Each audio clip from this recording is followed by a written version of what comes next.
목사님이 따끈따끈한 말씀을 들고 서실 거라 그랬는데요. 정말 2000년 전에도 따끈따끈했고요. 지금도 따끈따끈하고 영원히 따끈따끈할 말씀 오늘 함께 나누도록 하겠습니다. 참 제가 얼마 전에 이 자리에 선 것 같은데 벌써 1년이 다 돼가네요. 참으로 빠른 세월이죠. 우리 모두 참으로 빠른 세월 속에 살고 있습니다. 그러나 여러분, 세월은 빠르지만 하루는 참 길어요. 하루에 우리에게 주어지는 시간은 참 깁니다. 누가 우스갯소리로 그런 말을 하더라고요.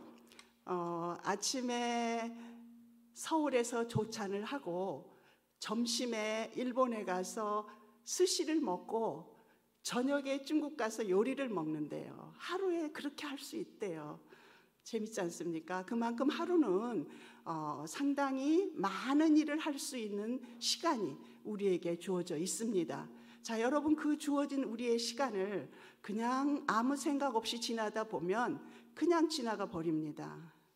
우리에게 주어진 시간 아껴가면서 하나님의 뜻을, 하나님의 선하신 뜻을 날마다 순종하며 나아갈 때에 우리도 알지 못하는 사이에 우리가 신앙이 성숙되고 인격이 성숙되어져 가는 모습을 볼 수가 있습니다. 어느 날 갑자기 성숙하는 게 아니에요. 날마다 조금씩. 본문에 나오는, 그래서 사도 바울이 빌립보 교인들에게 너희는 이렇게 하라, 이렇게 권고하고 있는 말씀이 오늘을 사는 우리에게도 적용이 됩니다.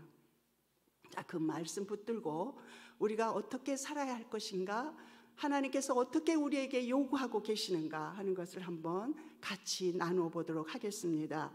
자, 빌립보 교회는 사도행전 16장에 나오는 대로 사도 바울이 마케도냐 첫 성에서 빌립보라는 그 성에서 자주장사 루디아, 자주장사라고 하면은 옷감장사입니다. 돈이 많았어요. 그 집에서 예배를 시작합니다. 작은 교회가 거기서 시작되죠. 지금처럼 그 옛날에도 여자들이 신심이 강했나 봅니다. 거기도 여자들이 참 많은 교회였어요. 그리고 굉장히 열심히 섬겼습니다. 열심히 섬기다 보니까 좀 교만함이 들어오는 수가 있었습니다. 그래서 사도 바울이 뭐라고 권고를 하냐면 유오디아와 순두개를 권하노니 너희가 같은 마음을 품으라. 아마 두 사람이 가장 열심히였나 봅니다. 두 여자분이. 그러다 보니까 자기 주장이 강해지고 그러다 보니까 부딪히는 그러한 일이 있었나 봅니다. 그래서 사도 바울이 너희들 같은 마음을 품고 하나님을 섬겨라, 그렇게 권하고 있습니다. 여러분, 오늘날에도 마찬가지입니다. 신앙생활을 열심히 하다 보면, 특히 교회 생활, 교회에서 열심히 봉사하다 보면 때때로 어떤 사람들은 나 아니면 이 교회가 되질 않아 하는 식으로 모든 걸 자기가 하려고 합니다. 그러면서 겸손하면 좋겠는데 그러면서 나도 모르는 사이에 교만해질 수가 있죠. 우리는 인간이기 때문에 한계가 있습니다. 뭐든지 잘하고 열심히다 보면 나도 모르는 사이에 교만함이 가슴속으로부터 올라오게 되어 있어요. 자, 우리가 이 세상을 살면서 참 어려운 일들이 참 많이 있지요. 그런데 가장 어려운 것이 인간관계입니다. 인간관계를 잘하는 사람은 자기를 잘 다스리는 사람이에요. 자기 자신을 잘 다스리는 사람이 인간관계를 잘 할 수가 있습니다. 그런데 많은 사람들을 다스리는 사람이 정작 자기 자신은 못 다스리는 경우가 참 많습니다. 그래서 잠언에도 그런 말이 있습니다. 자신을 다스리는 자는 성을 빼앗는 자보다 낫다. 그만큼 자기 자신을 다스리는 것이 어렵다라는 얘기죠. 여러분, 자신을 잘 다스리는 사람이 겸손해질 수가 있습니다. 존귀한 자 앞에서도, 비천한 자 앞에서도, 어느 누구 앞에서도 겸손할 수가 있어요. 자신을 다스릴 수 있는 사람만이. 그래서 하나님께서는 뭐라 그럽니까? 교만한 자를 대적하시고 겸손한 자에게 복을 주신다, 이렇게 말하고 있습니다. 잠언에도 보면 교만은 패망의 선봉이요 거만한 마음은 넘어집의 앞잡이니라. 겸손은 모든 축복을 받는 비결이에요. 겸손은 은혜의 근본입니다. 우리는 그것을 압니다. 겸손해야지, 겸손해야지.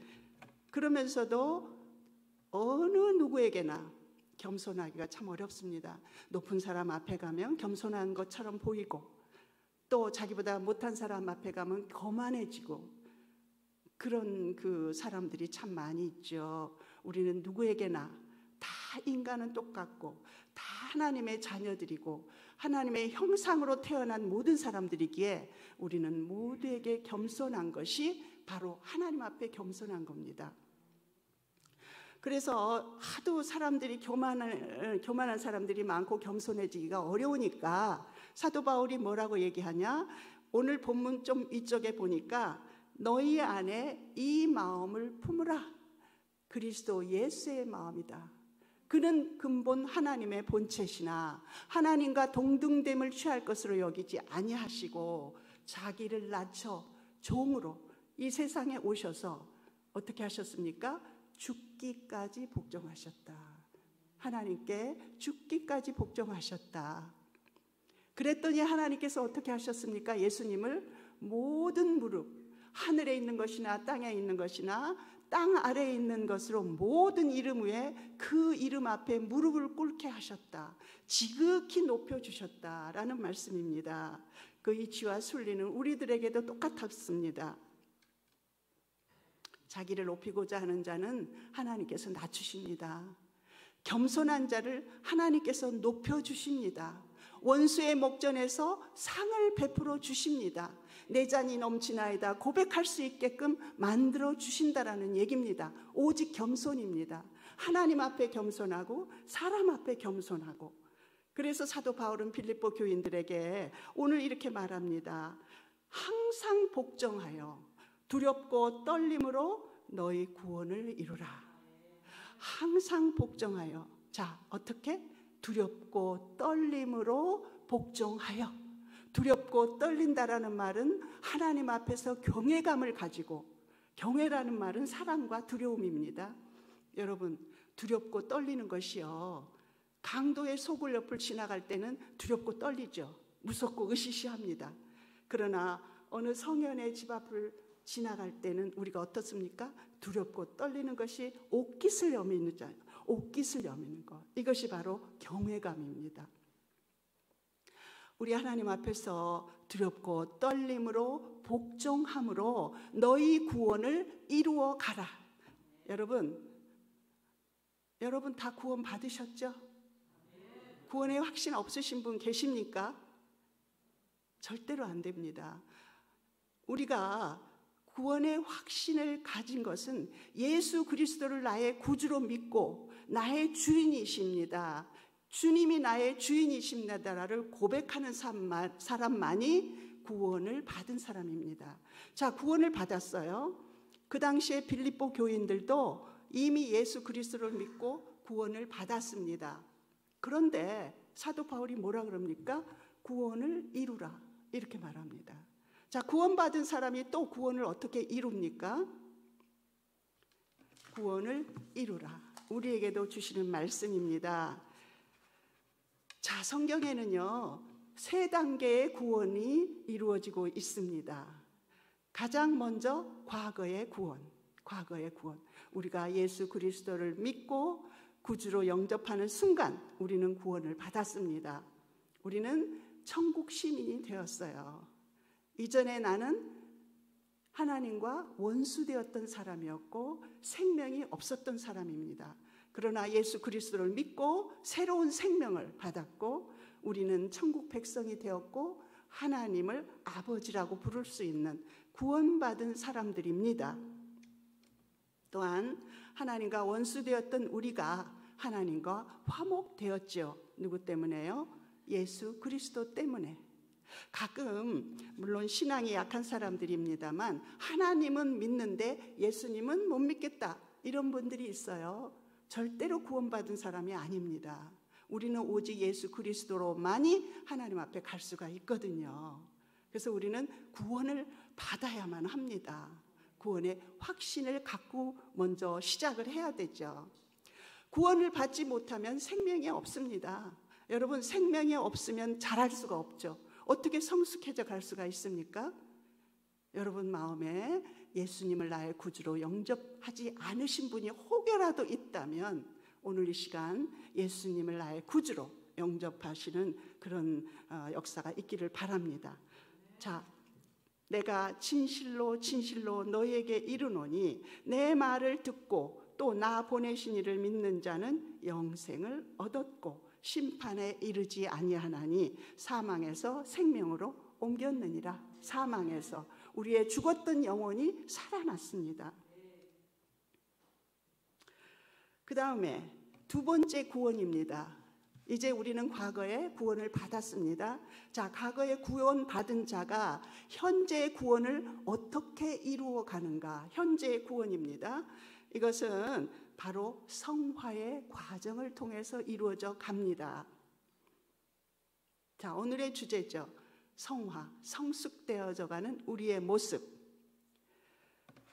자, 하나님께서 뭐라고 말씀하시냐면 새 생명 가운데서 행하게 하려 하심이라. 그리스도를 죽은 자 가운데서 살리심과 같이 우리로 또한 새 생명 가운데서 행하게 하려 하심이라. 새 생명이라는 것은 무엇입니까? 새로운 생명, 영적인 생명으로 다시금 살아가게 한다는 것이죠. 이전의 내가 아니라, 이전에 미숙했던 내가 아니라 새로운 성숙하신 그리고 완전하신 예수 그리스도를 닮아가는 그러한 삶을 살라고 권하고 있습니다. 제가 구원의 확신에 대해서 그때 이제 새가족을 가르칠 때요, 구원의 확신에 대해서 잘 몰라요. 구원이 도대체 뭔가, 구원의 확신을 어떻게 갖는가에 대해서 간단한 예화를 한번, 혹시 이 중에서도 모르시는 분이 있을까 싶어서요. 어느 거지 마을에 거지가 3사람 살고 있었어요. 그런데 어느 날 그 거지 마을에 임금님이 귀한 선물을 가지고 오신대 하는 소문이 들렸어요. 그때 처음 거지는 어떻게 했는가? 이 더러운 거지 마을에 누가 와? 임금님이 어떻게 여기를 와? 그러면서 그냥 나가버렸어요. 자, 두 번째 거지는 어떻게 했는가? 임금님이 오신다는데 가서 좀 씻고 와야지.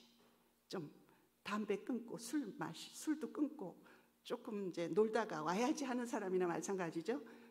끊고 와야지 하고서는 가서 대충 씻고 와 보니까 임금님은 지나가 버렸어요. 자, 세 번째 거지는 어떻게 했는가? 임금님이 이 거지 마을에 온다는 거는 우리가 더러운 거 다 알고 오셔. 일단 가서 그 선물을 받아야지 하고 받은 것이, 더럽고 추한 그 모습으로 받은 것이 바로 구원입니다. 우리의 첫 번째 구원은 바로 그거예요. 우리가 깨끗해서 구원받은 것이 아니라 우리 주님이 우리를 택해서 추하고 더러운 그 모습 그대로 우리를 구원해 주셨어요. 자, 그런데 이 세 번째 거지가 그 선물을 갖고 지내다 보니까 세상에 이렇게 좋은 선물이 어디 있어? 이 선물에 맞는 사람이 되어야지 하면서 그때부터 손도 씻고 발도 씻고 얼굴도 씻고 씻어가는 작업을 스스로 했다는 거죠. 이것이 바로 성화의 과정입니다. 자, 우리가 천국 백성으로서 구원받은 자로서 하나님의 딸로서 하나님의 아들로서 그냥 이대로 살아야 할 건가? 아니죠. 씻는 작업은 내가 해야 됩니다. 성화의 작업은 내가 해야 됩니다. 여러분, 갓 태어난 아이가 자라기 위해서 어떻게 합니까? 먹어야죠. 호흡도 해야죠. 운동도 해야죠. 안 하고는 그대로 그 자리에서 죽고 맙니다. 우리도 마찬가지예요. 우리도 구원받았으면은 먹어야죠. 말씀을 먹어야죠. 하나님께 부르짖어 기도해야죠. 하나님 앞에 헌신하고 운동해야죠. 그래야 건강하게 쑥쑥 자랄 수가 있다라는 것입니다. 여러분, 우리는요, 어쩔 수 없이 육체를 가진 연약한 존재들입니다. 영과 혼과 육이 하나 되어서 한 인격체를 이루고 살아갑니다. 우리가 예수님을 믿는다고 해서 병에 걸리지 않는 것도 아니고요. 예수님을 믿는다 그래서 고통스러운 일이 없는 건 아닙니다. 또 세월이 갈수록 우리가 쇠약해지고 노쇠해지고 늙어가는 것은 어쩔 수 없는 자연의 순리입니다. 이런 말이 있어요. 노령화는 선택이 아니다. 그러나 이것에 대한 반응은 우리의 선택이다. 삶을 견뎌내기보다는 누리기로 작정하라. 우리의 삶 속에 되어지는 모든 일을 우리가 어떻게 받아들이는가 하는 것은 우리의 몫입니다. 우리의 몫이에요. 어떤 사람은 이렇게도 받아들이는데 어떤 사람은 좌절하고 마는 그런 것은 우리의 몫이라는 것이죠. 여러분, 우리 믿는 사람들도 선천적으로나 후천적으로 장애를 가질 수가 있습니다. 그래서 연약한 우리는 때때로 하나님 왜요? 왜요? 하고 하나님 앞에 때를 부릴 때도 있지요. 그러나 이런 모든 것 또한 우리의 삶의 과정이고 그리고 우리 광야 생활의 과정이고 이것 또한 하나님이 과정을 허락하신 겁니다. 이 과정을 통해서 우리는 연단되고 훈련되어서 우리가 구원을 이루어 가야 합니다. 성숙해져 가야 한다라는 것이죠. 이런 어려움이 없이 어떻게 성숙해져 갈 수가 있겠습니까? 그러나 로마서에서는 우리에게 참 좋은 약속의 말씀을 하십니다. 현재의 고난은 장차 우리에게 올 영광과 좋게 비교할 수 없도다. 우리에게 올 영광이 얼마나 크면 아무리 큰 곤란도 도저히 비교할 수 없다. 이렇게 우리에게 위로의 말씀을 주십니다. 우리는 지금의 아픔과 어려움을 묵묵히 받아들이며 장차 이루어질 완전한 구원을 향해서 걸어가는 것이 바로 우리의 신앙의 삶입니다. 우리가 완전한 구원이 오면 우리의 낮은 몸은 어떻게 됩니까? 예수 그리스도의 영광의 몸으로 바뀌어집니다.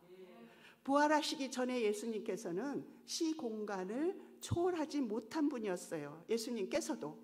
그러나 부활하신 후에 예수님께서는 시공간을 초월하는 거룩한 몸으로 바뀌었지 않습니까? 그러면서 우리에게 약속하십니다. 우리도 그렇게 된다. 이렇게 말합니다. 고린도전서 15장에 보니까 육의 몸으로 심고 신령한 몸으로 다시 살아나니 육의 몸이 있은즉 또 영의 몸도 있느니라 분명히 약속하고 있습니다. 자, 사도 바울이 이러한 모든 사실을 알고 있으면서 빌립보 교인들에게 그러면 너희들은 어떻게 살아야 할 것인가? 이렇게 살아라. 빌립보 교인들에게 말씀하신 그 말씀이 오늘 우리에게도 너희 이렇게 살아라 하고 권고하고 있습니다. 어떻게요? 다시 한번 항상 복종하여 두렵고 떨림으로 너희 구원을 이루어 가라. 자, 구원을 이루어 갔을 때 마지막에 영원한 아름다운 영화로운 몸이 될 수가 있다. 이렇게 약속하고 있습니다. 두렵고 떨림으로 구원을 이루어 가라. 이게 무슨 말입니까? 성숙의 극치이신 예수 그리스도를 닮아가라. 우리의 모델은 바로 예수님이십니다. 우리의 모델이 예수님이세요. 그래서 예수님을 닮아가야 됩니다. 한 15, 16년 전에요. 세계적으로 기가 막히게 유명했던 책이 하나 있었습니다. 목적이 이끄는 삶이라는 책이죠. 여러분 보신 분도 계실 겁니다. 세계적으로 뭐 유럽이나 미국이나 할 거 없이 공산주의 나라에서도 그 책을 읽었어요. 그래서 미국에서는 심지어 슈퍼에서도 그 책을 팔았답니다. 그렇게 좋은 책이었어요. 거기에 보면은 우리의 인생의 목적은 성경 66권을 통틀어서 5가지로 정리를 했어요. 그 5가지 정리해. 근데 그게 뭔가? 첫 번째가 하나님을 기쁘시게 하기 위해서 우리가 이 땅에 존재하는 인생의 목적입니다. 자, 두 번째가 뭔가? 하나님의 가족으로서 우리는 모두 하나님을 아버지라고 부르는 똑같은 가족으로서 서로 사랑하라고. 이거 우리가 살아가고 있는 목적입니다. 하나님의 기쁨, 그 다음에 가족, 그 다음에가 예수 그리스도를 닮아가게 하기 위해서 이 땅에 우리는 존재한다. 이렇게 말하고 있습니다. 세 번째가 각자 주신 달란트로 섬기기 위해서 이웃을 섬기고 교회를 섬기고 많은 사람들을 섬기기 위해서 우리가 존재합니다. 그 다음에는 사명이죠. 선교의 사명. 이렇게 5가지인데 오늘 우리의 주제는 예수 그리스도를 닮아가기 위해서 이 땅에 존재한다라는 그 말씀 속에 우리의 성숙의 극치이신 예수님을 닮아가야 됩니다. 어떻게? 두렵고 떨림으로 복종함으로. 자, 여기서 오늘 본문에서 보니까 빌립보 교인들이 사도 바울이 있을 때에는 굉장히 괜찮았던 것 같습니다. 그런데 사도 바울이 떠나고 나서 문제가 생겼어요. 사도 바울이 없으니까. 그래서 사도 바울이 뭐라고 말합니까? 나 있을 때뿐 아니라, 내가 있다고 해서 그런 것이 아니라 항상 그렇게 해라.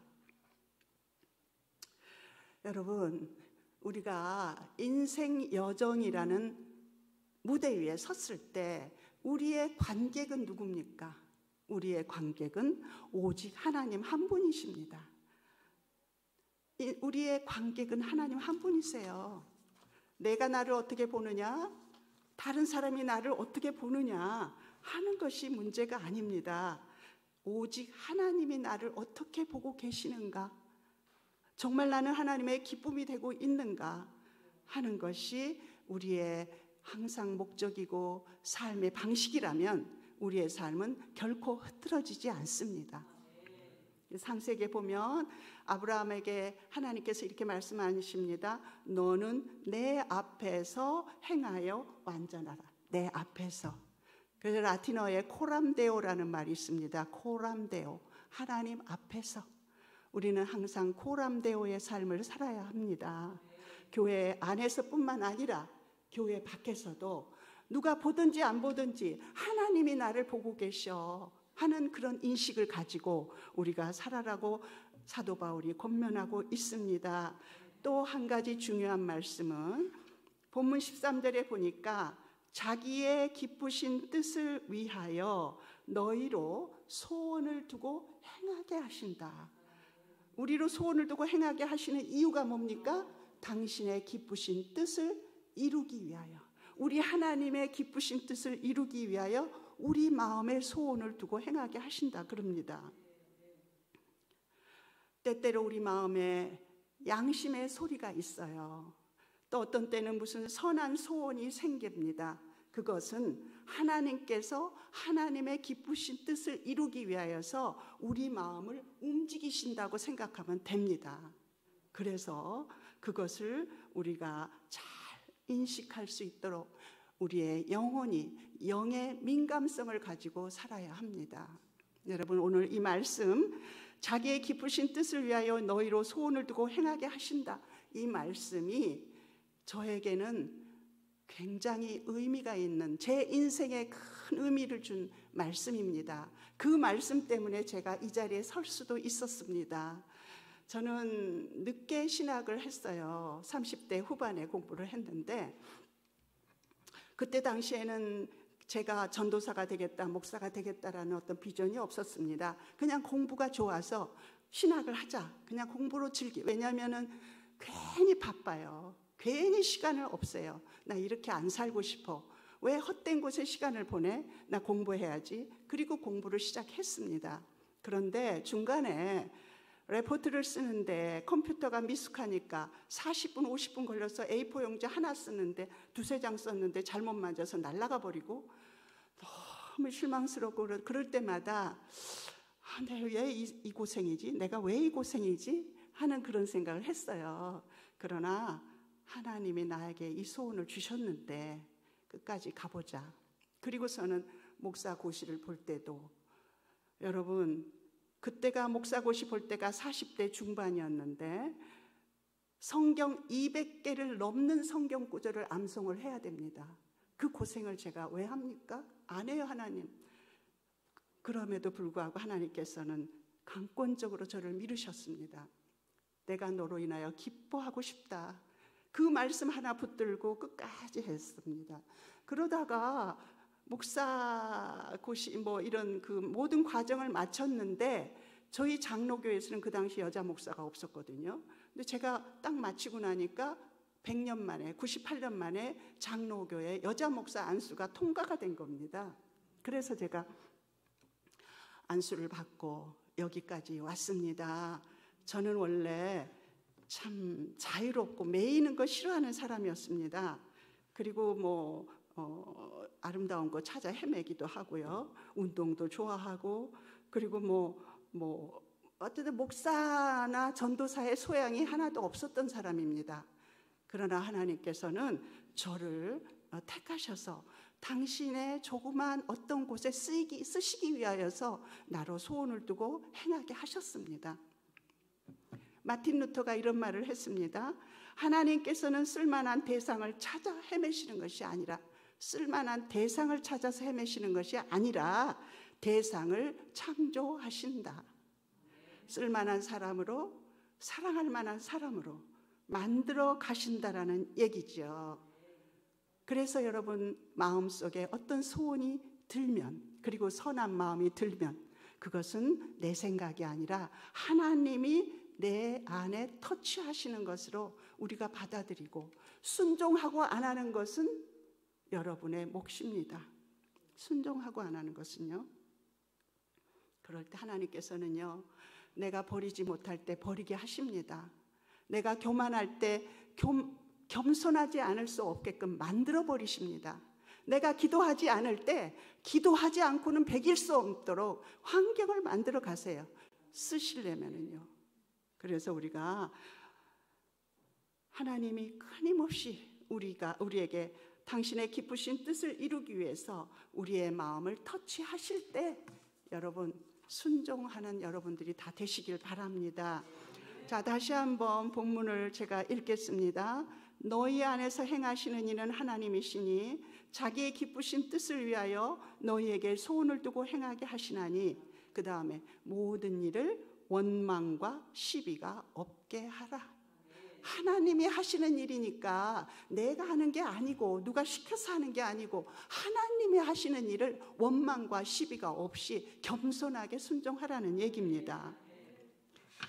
우리의 일상 속에서 일어나는 모든 사건 속에서 구원을 이루어 가시는 하나님의 경륜 속에서 우리가 두렵고 떨리는 마음으로 순종하여 구원을 이루어 나갈 때 우리는 우리가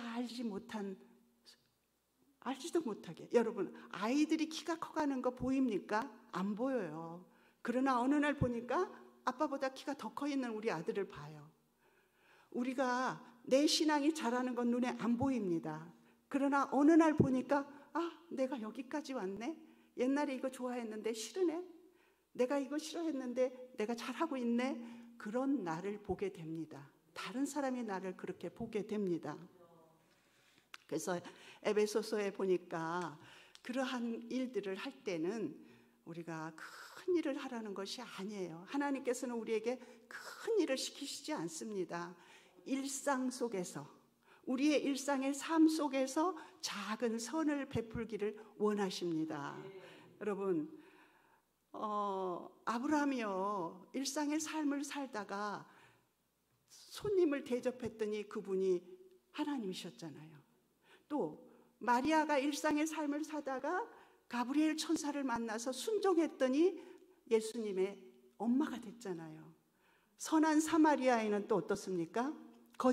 그 강도 만난 사람을 찾아서 헤맸습니까? 아니에요. 자기가 가는 길, 자기의 일상을 삶을 사다가 강도 만난 사람을 만나서 선한 일을 한 겁니다.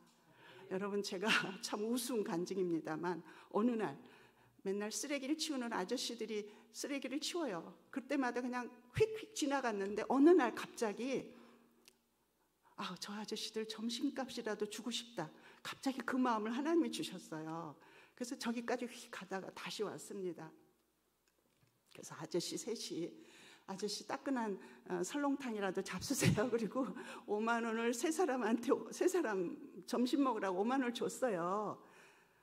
그 5만 원이 너무나도 작은 돈이지만은 그 아저씨 셋과 제가 천국에 올라간 것 같이 행복하고 즐거웠습니다. 베푸는 사람이 행복하고 받는 사람 행복하고. 여러분, 큰 일을 할 필요 없어요. 내 삶의 현장 속에서 나에게 주어지는 말씀이나 또 레마의 말씀. 여보가 입에 뱄어요. 맨날 여보 해갖고 여보가 입에 레마의 말씀. 하나님께서 똑같은 말씀을 주셔도 그 말씀이 오늘 나에게 주시는 그 말씀 있습니다. 달라요. 그게 바로 레마의 말씀입니다. 그때에 우리는 그 말씀 붙들고 순종하면서 하루하루 살아갈 때에 우리는 점점 예수 그리스도를 닮아가서 빛나는 아름다움으로 하나님께 영광을 돌릴 수가 있지 않겠습니까? 어느 날 갑자기 성장합니까? 조금씩 하루하루. 여러분, 요즘 단풍이 너무 예쁘죠? 멀리 단풍 구경 갈 필요도 없이 나가기만 하면 단풍이 많아요. 그런데 그 단풍들이 봄에는요, 연두색으로 아주 이파리가 귀여워요. 사랑스럽고 똑같이 연두색으로 나옵니다. 자, 여름에는 어떻습니까? 녹색으로 아주 힘을 자랑하죠. 똑같이. 그러나 가을이 돼서 만주가 되면 어떻습니까? 나무마다 다 자기의 색깔이 있습니다. 자기의 색깔. 우리도 마찬가지예요. 우리도 인생을 오래 살다 보면 그 사람의 살아온 삶의 모습들이 그대로 드러나게 되어 있습니다. 어떤 사람은 정말 연두색 같은 색깔, 어떤 사람은 만추의 그 노란 색깔, 너무 아름답게 빛나는 태도, 그 사람의 태도, 그 사람의 언어 생활, 그 사람의 얼굴에서 그 사람의 색깔이 그대로 드러납니다. 여러분, 우리는 아름다운 색깔로 빛나고 싶지 않습니까? 깐깐하고 욕심 사납고 교만한 칙칙한 색깔의 그런 사람이 되어서는 안 될 겁니다. 빛나는 색깔. 여러분, 단테의 신곡을 보니까 베아트리체가 하나님께로 가까이 갈수록 그 찬란한 빛이 그 몸에서 나옵니다. 우리가 예수 그리스도를 조금이라도 더 닮아가고 더 하나님께 가까이 갈수록 우리의 모습이 다른 사람에게 아름답게 비춰줄 수가 있습니다. 또한 아울러서 여러분, 지금 곡식이 익어가는 계절 아닙니까? 여러분, 성령의 열매들이 여러분 안에 얼마나 맺혀 있습니까? 성령의 아름다운 열매들 9가지. 그 열매를 누가 따먹습니까? 내가 따먹습니까? 아니에요. 고통스럽고 괴롭고 외롭고 슬프고 지친 자가 내 곁에 와서 내 사랑의 열매, 자비의 열매, 희락의 열매, 온유의 열매들을 따먹고 소생하고 힘을 얻는 그러한 역사가 나를 통해서 일어난단 말이죠. 이 가을에 여러분, 정말 한번 자기를 돌아봐야 할 필요가 있습니다. 과연 내 안에 성령의 아름다운 열매들이 정말 주렁주렁 맺혀 있는가?